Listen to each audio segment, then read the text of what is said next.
I would like to congratulate the Energy Press for organizing this forum. I'm very happy that this year you have planned a dedicated panel for hydrogen. Hydrogen is one of the hottest issues in the sector of energy, nationally and internationally. We are at a very interesting period where many things are being rethought and replanned, and we see the global energy community trying to find solutions to many aspects at the same time in order to ensure the target for 2030 and in order to set the foundations for the global energy policy so that we can reach the targets that we have set for 2050. Today I'm going to speak about the last national development in terms of hydrogen and share with you what we have managed to do in the last 9 months in a national level.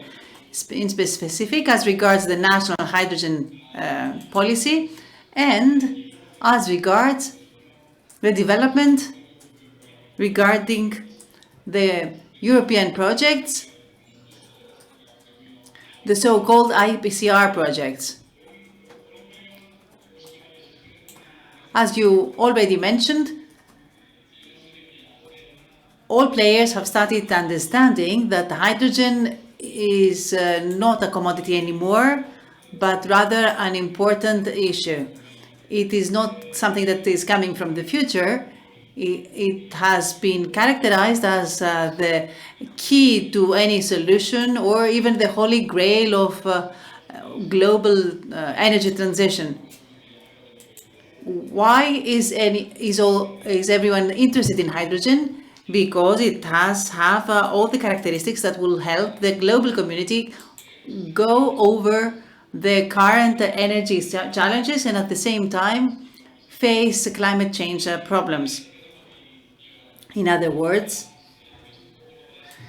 it's not only located in Japan or the Green Party in the European Parliament, it is in the agenda of the US, Saudi Arabia, Canada, whichever you mention, countries very different from each other that all need now to set established policies for hydrogen.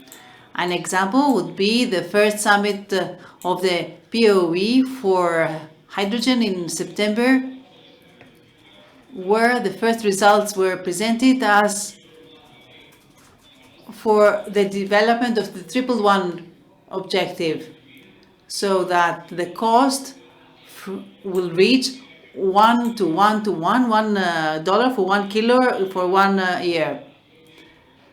So in order to reach an economy of hydrogen, we need to take a holistic approach to oversee all the steps of the value chain and to develop the discussion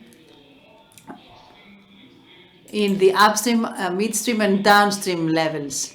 This is what the investors are waiting for, so that they will start being interested again.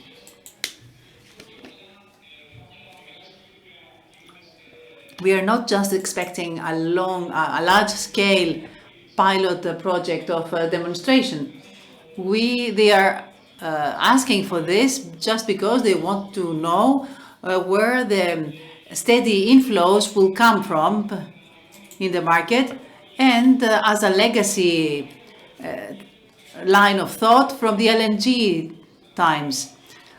It is true that worldwide we're going to have very differentiated policies.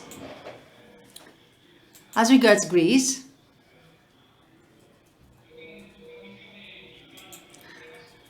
when we participated in the first session of the member states for Hydrogen Europe,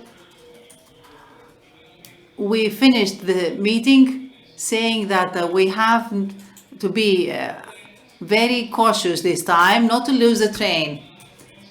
So we wanted to under-promise and over-deliver. Some months later, we are very happy from the results because we have managed to do the following. Within a short period of time, we managed to address many stakeholders. Some were hesitant indeed, but we managed to accelerate all the process in order for them to participate in the process. More than 20 are the proposed projects now that we speak. Some are of differentiated level of maturity. This creates a dynamic pipeline of proposals that can further mature and become one of the next success stories in another wave. In the first wave of IPCI for hydrogen, by the Ministers of Development and Environment, included projects for both parallel waves, for the subway of decarbonization, 2 projects, and basic technologies for the chain development, 3 projects. I can say a few things about every project. In the decarbonization way, we have the Blue Med, that is production of low trace hydrogen and green hydrogen, which is a cluster in between the PPC and DESFA for the southern part of the city, aiming at transports, industry, and ships. Then we have H2C EM by Titan regarding storage of green hydrogen for furnaces so as to decarbonize the Titan industry. Decarbonization is very important. And as regards the key components of the second wave, in other words, the basic technologies, we have the White Dragon, which is one of the major projects that we have. This is a cluster of green hydrogen projects in Central Macedonia via new technologies. Actually, this is the yellow hydrogen project, and the distribution will take place via DESFA. The major energy groups of the country participate. The second project is the Green Hypo by Advent, the construction of RES and fuel cells production plant in Western Macedonia. And last but not least, we have the H2K tanks of BNT Composites that regards the construction of innovative carbon fiber tanks. So here we touch on midstream for storage issues. In conclusion, I will speak about the expertise that is given so that the remaining 15 projects will mature enough so that they will be more compatible with the IPCI philosophy and the next thematic sectors. The second reason why we are satisfied is that all our efforts have been embraced and supported by the government. Indicatively, the Secretariats of Energy and Development, also shipping, transports, research and development, enterprise Greece and tourism supported us. This is important for the following reasons. One, via the political symmetry that was created, we managed to attract the interest of various parts of the chain, for example, shipping or even startups. And second, via the invitation for interest, we managed to draft the national strategy for hydrogen. So in January 2021, the Hydrogen Committee started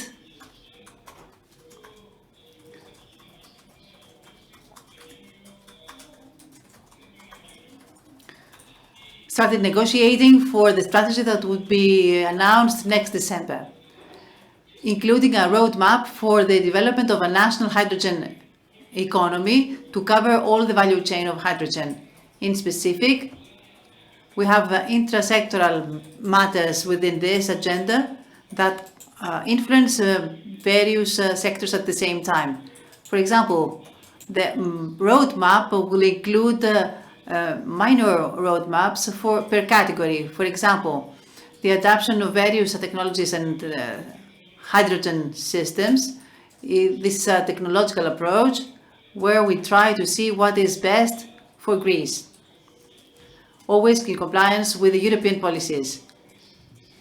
Of course, green, blue, and purple here are the key colors. Second, we have the carbon neutrality scenarios from 2030 to 50. Third, the gradual development is important for a competitive hydrogen market for various sectors of the Greek economy without value analysis, for the upstream, midstream, and downstream sectors. We want to know how we can position Greece better in this emerging global sector. Number 4, we need to have the regulatory framework. 5, we need to develop a roadmap